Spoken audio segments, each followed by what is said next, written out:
नमस्कार दोस्तों, आप लोग का ज्ञान कुंज एकेडमी में स्वागत है। मैं दीपक आनंद आप लोग को मैथ सब्जेक्ट पढ़ाऊंगा, जो कि आज चैप्टर है कंटिन्यूटी एंड डिफरेंशियबिलिटी। देखिए, सबसे पहले बात यह आपको समझना जरूरी है कि इस चैप्टर का हमें ज़रूरत क्यों पड़ा। ये चीज़ समझने के लिए आपको कुछ छोटी छोटी बात समझना है। जैसे कि कोई भी वस्तु है, अगर वस्तु की कमी हो जाए मार्केट में तो क्या होगा? मांग में वृद्धि हो जाएगा। क्या हो जाएगा? मांग में वृद्धि। अगर आपके यहाँ पे वस्तु का कमी, कोई भी वस्तु हो सकता है, अगर वस्तु का कमी हो रहा है मार्केट में तो मांग में क्या हो जाएगा? वृद्धि हो जाएगा। अगर वस्तु में वृद्धि हो गया, अधिक मात्रा में वस्तु उपलब्ध हो गया मार्केट में, तो मांग में क्या हो जाएगा? कमी। इसी चीज को हम लोग सॉल्व करने के लिए, समझने के लिए इस चैप्टर का जरूरत पड़ा है। ठीक है ना? चलिए एक एग्जांपल लेते हैं। अगर आपका y बराबर 2x है, कितना है? y बराबर 2x, तो समझिएगा। देखिए ये कहाँ, किस तरीके से ये कमी या वृद्धि होता है। अगर ये x है, ये y है। अगर x 1 रखा जाए तो y कितना हो जाएगा? 2। अगर x 2 रखा जाए तो y कितना हो जाएगा? 4। अगर x 3 रखा जाए y कितना हो जाएगा? 6।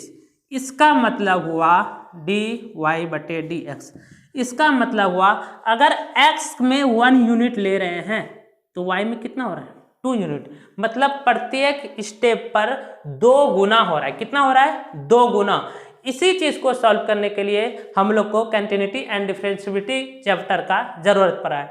इसमें कुछ महत्वपूर्ण फार्मूले हैं, ये फार्मूला को आपको जानना है। उसके बाद हम लोग एक्सरसाइज करेंगे। ये आपका एक्सरसाइज एनसीईआरटी का एक्सरसाइज 5.2 का है। कितना का है? 5.2 का। ठीक है ना? चलिए शुरू करते हैं।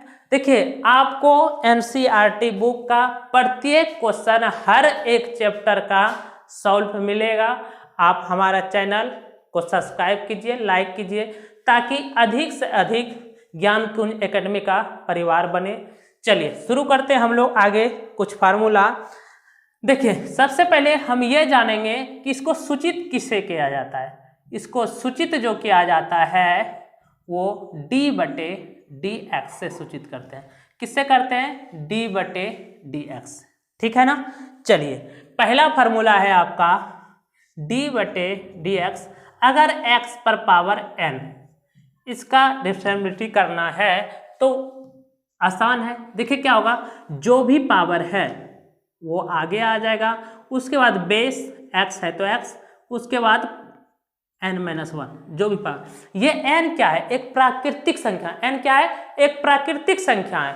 1 2 3 4 5 कुछ भी हो सकता है। जब हम लोग क्वेश्चन करेंगे और अच्छे से समझेंगे तो वो एक प्राकृतिक संख्या है। सपोज किया जाए, अगर हम सोचे कि यहाँ पे अगर x पर पावर कितना रहता? 5 रहता। क्या रहता? 5 रहता। तो इसका फार्मूला क्या बनता? 5 आगे आता, उसके बाद x और 5 - 1 होता, तो अंततः क्या हो जाता? 5x पर पावर 4। तो वही ये फार्मूला है। ठीक है ना? चलिए ये एक फार्मूला हो गया। अगला फार्मूला है आपका d/dx log x। क्या है? log x। तो इसका होता है 1/x। अब देखिए यहाँ पे थीटा x है तो x दिए, अगर यहाँ y रहेगा तो y लेंगे, यहाँ अगर थीटा रहेगा तो थीटा, यहाँ z रहेगा तो z। जो भी यहाँ थीटा है वो हमारा क्या पे आ जाएगा? नीचे आ जाएगा। ठीक है ना?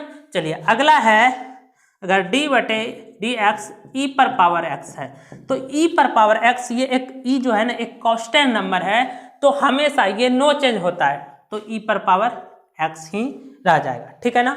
चलिए अगला है आपका d/dx a पर पावर x, तो इसका हो जाएगा a पर power x into log a। क्या हो जाएगा? a पर पावर x क्या हो जाएगा? a पर power x into log a। अगर किसी भी तरह का दिक्कत हो तो आप कमेंट कीजिए। चलिए आगे है मेरा d/dx sin x। क्या है? sin x। तो इसका हो जाएगा cos x। sin x का क्या होगा? cos x। चलिए आगे डी बटे डी एक्स, अगर आपका कॉस एक्स है तो क्या हो जाएगा minus sine x. Cos x होगा तो क्या पे हो जाएगा माइनस साइन एक्स। ठीक है, चलिए आगे बढ़ते हैं। अगर आपका है डी बटे डी एक्स टेन एक्स, क्या है टेन एक्स, तो टेन एक्स का क्या हो जाएगा, टेन एक्स का हो जाएगा आपका सेक स्क्वायर एक्स। क्या हो जाएगा सेक स्क्वायर एक्स। अगर आपका डी बटे डी एक्स आपका है कॉट एक्स, क्या है कॉट एक्स, तो इसका हो जाएगा minus cosec square x into ten x. क्या हो जाएगा minus cosec square x into ten x. अगर किसी भी तरह का आपको दिक्कत हो रहा हो तो आप कमेंट करें, आपका कोई भी परेशानी है तो हम लोग आपको बताएंगे। चलिए अगला कुछ और महत्वपूर्ण फार्मूले हैं। आपका है डी बटे डी एक्स सेक एक्स, क्या है सेक एक्स, तो इसका होगा sec x into ten x. इधर थोड़ा मिटा देते हैं, ये आप लिख लिए होंगे उम्मीद करते हैं। सेक एक्स क्या क्या होगा sec x into ten x, क्या होगा sec x into ten x. एक और फार्मूला बचा हुआ है आपका कॉसेक एक्स, क्या है कॉसेक एक्स, तो इसका होगा minus cosec x into cot x. क्या होगा minus cosec x into cot x. एक चीज आप लोग यहाँ पे देखे होंगे कि जहां पर भी सी वाला है, जैसे यहाँ पे देखिए आपका क्या है कॉस एक्स है, मतलब सी से शुरू हुआ है, तो इसका फार्मूला जो आया माइनस साइन एक्स, मतलब सी वाला है तो जो इससे फार्मूला बन रहा है वो माइनस आ रहा है। देख रहे हैं यहाँ कॉट है, मतलब कॉट है सी से शुरू हुआ है तो यहाँ भी माइनस आया हुआ है, यहाँ कॉसेक है तो सी से शुरू है, यहाँ भी आपका माइनस आया हुआ। चलिए यहाँ पे आप लोग उम्मीद करते हैं कि लिख लिए होंगे। आगे कुछ बढ़ते हैं। अगर आपका है डी बटे डी एक्स रूट एक्स, कितना है रूट एक्स, तो इसका होता है वन बटे टू रूट एक्स, वन बटे टू रूट एक्स। चलिए आप लोग हम थोड़ा वेट करते हैं, आप लोग लिख लीजिए यहाँ तक। कुछ और महत्वपूर्ण फार्मूले हैं, चलिए उम्मीद करते हैं आप लोग यहाँ तक लिख लिए होंगे। मिटाते हैं इधर से। अगर किसी भी तरह का आपको अगर दिक्कत आ रही है तो आप कमेंट करें, लाइक करें और सब्सक्राइब जरूर करें, और सब्सक्राइब करने के बाद आप बेल आइकन को जरूर दबाएं ताकि जो भी वीडियो अपलोड होगा सबसे पहले आप तक पहुंचेगा। चलिए कुछ आगे और फार्मूले हैं देख लेते हैं।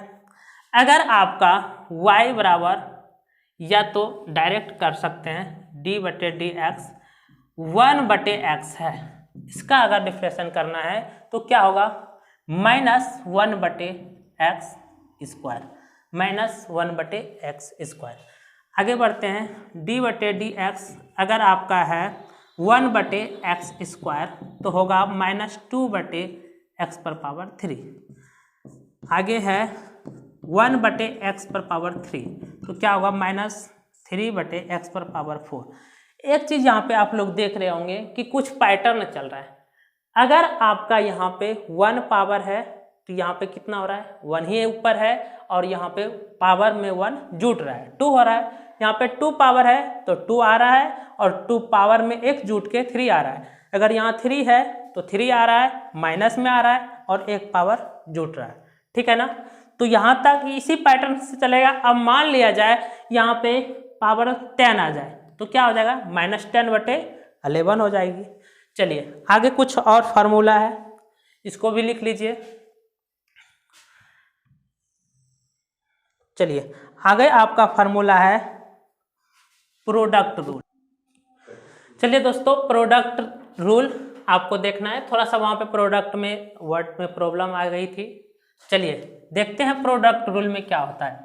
अगर आपका d बटे डी एक्स u इंटू भी, मतलब क्या हुआ अगर आपका कोई भी दो पद गुणनखंड में है तो इसको कैसे करना है, ठीक है ना।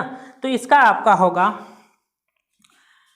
डी एक्स, ठीक है ना, फर्स्ट पद को लेना है। उसके बाद यहाँ पे ये वाला आगे करना है, एक पद को रखना है, दूसरा का डिफरेंशिएशन करना है, फिर प्लस। अब जिसका यहाँ पे हो गया है उसको यहाँ पे रखना है, और जिसका नहीं हुआ है उसको डिफरेंशिएशन करना है, और बीच में क्या चिन्ह होगा आपका, प्लस का, ठीक है। चलिए ये हो गया आपका। चलिए एक फार्मूला आपका और है जो कि है आपका क्वाड्रेंट रूल। इसमें देखिए क्या होता है, भाग है, जैसे कि आपका अगर है डी बटे डी एक्स, अगर आपका u बटे भी है, क्या है, u बटे भी है, तो इसका फार्मूला क्या होगा, सबसे पहले आपको याद रखना है ये जो v है नीचे आ जाएगा v का स्क्वायर, उसके बाद आपका v को रखना है और आपका u का डिफरेंशिएशन करना है। उसके बाद सबसे बड़ी चीज़ आपको यहाँ पे याद रखना है कि फार्मूला में माइनस होता है, इसमें प्लस होता है, इसमें माइनस, और तरीका वही है। अब u पे यहाँ पे कर चुके हैं तो यहाँ पे u को रखना है, उसके बाद v का करना है, ठीक है ना। चलिए आपका यहाँ तक फार्मूला था। अब जो भी फार्मूला, ये बहुत ही महत्वपूर्ण फार्मूला है, ये सभी फार्मूला आप अपना नोटबुक में लिख लीजिए। उसके बाद आपका अगला वीडियो में एक्सरसाइज शुरू करेंगे जो कि एनसीईआरटी का एक्सरसाइज 5.2 होगा। और हमारा चैनल को लाइक कीजिए, सब्सक्राइब कीजिए, ताकि अधिक से अधिक परिवार हमारा बढ़े। चलिए, थैंक यू।